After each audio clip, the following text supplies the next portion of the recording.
friends, welcome to the channel of Digital to Real. Today we are going to discuss about data flow modeling in Verilog. Okay. So when the digital circuits are small, so gate level modeling works well, as the number of gates are limited and the designer can instantiate every gate individually. We already spoke about gate level modeling. Now when the digital circuits are big and complex, so designer can design by implementing the function at a level of abstraction that is higher than the gate level, higher level of abstraction. Data flow modeling allows a circuit to be defined in terms of data flow between registers and how a design processes data rather than instantiation of individual gates. So in data flow modeling, actually design is done at higher level of abstraction, and gate level modeling we instantiate the individual gates as the design is very small and less complex. But when the complexity increases, this becomes very confusing, and for that purpose data flow modeling has come into existence, where we see the process, how the processing of data is happening and how the data is flowing from one register to another. Now after we have designed, after we have written the description of the language, be it Verilog or be it VHDL, okay, both are HDL languages for the data flow modeling. So we have the logic synthesis tools. So logic synthesis is the process where automated tools are used to create the gate level circuits from data flow description.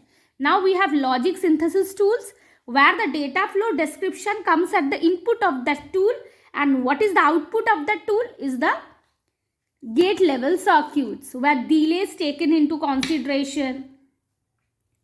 Okay, delays are taken into consideration, timing constraints. Now continuous assignment. It is the most basic statement in data flow modeling that is used to drive a value onto a net. So what is the basic statement of continuous assignment? That is the assign statement. Continuous statement, assign statement. Out is a net and I1 and I2 are net. Out, I1, I2, all three of them are net. So assign out is equal to I1 and I2 semicolon. So here this is the continuous assignment where continuous, this out signal is getting driven.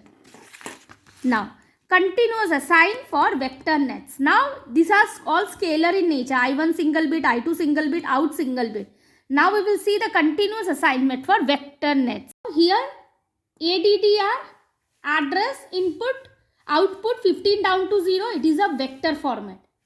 Address bit 15 down to 0. Address 1 underscore bits 15 down to 0. This is also vector format.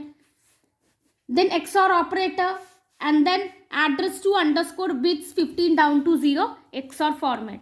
This is also vector format. To assign address ADDR 15 down to 0 equal to ADDR 1 underscore bits 15 down to 0 XOR address 2 underscore bits 15 down to 0 semicolon. So here we are doing the continuous assignment for a vector. Now we will see the concatenation operator, how it is concatenation operation, how it is used for assign. So here the left hand side of the concatenation.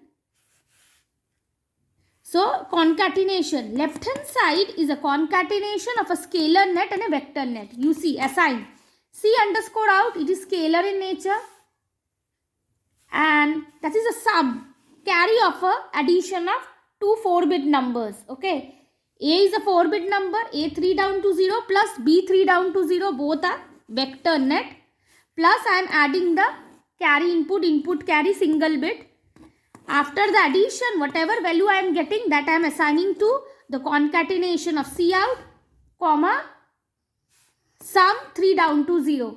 So this curly bracket and this comma, this concatenates. Now it is no longer 4-bit, it becomes 5-bit. Okay. So 5-bit is equal to, I am adding it, because whenever the overflow happens after the addition of A3 down to 0, B3 down to 0 plus C in, that overflow bit will go to the C out. So concatenation operator is used here. So it is 4-bit, this is single bit. Now This whole net is of 5 bits. Now implicit continuous assignment. Earlier one was explicit one, where we assigned, the assign statement was used and we specifically mentioned that Cout, sum, A, B, C, in, these are all wires. So Verilog provides a shortcut by which a continuous assignment can be placed on a net when it is declared. At the time of declaration only, we will do the continuous assignment. Let's see how. So we will see the example of first regular continuous assignment. So out is declared as wire. So assign out is equal to in1 and into semicolon. The same effect is achieved by implicit continuous assignment. How is the implicit continuous assignment is working? You see, here assign statement, assign keyword is removed, only wire. Out is wire is already we know in the earlier regular one. Regular statement also we made wire, out, semicolon. So here instead of two statement we have one statement, wire out is equal to in1 and into semicolon. Implicit net declaration. No. So earlier what we saw is out was declared as net, wire out. Now we will consider declaring the output implicit in nature. How we will do? Earlier one assign keyword was missing. Now we won't declare the out as wire. Rather in the continuous assignment statement, it will implicitly take as out as wire. So if a signal name is used to the left hand side of continuous assignment, assign out if I see, right, then out is considered wire only. Explicitly I need not to declare wire out semicolon. An implicit net declaration will be inferred for that signal name. We will see how. Now continuous assign statement, out is a net.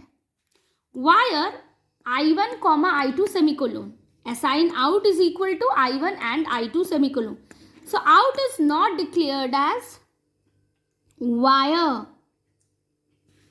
I1 and I2 are declared as wire. But because assign is used, assign keyword is used, out I1 and I2, so implicitly we take it as net. Note that out was not declared as a wire, but an implicit wire declaration for output is done by the simulator. So we will continue the discussion of data modeling in my next video. Till then, bye. Have a nice day. Keep watching my video and keep subscribing the channel if you like it. Thank you.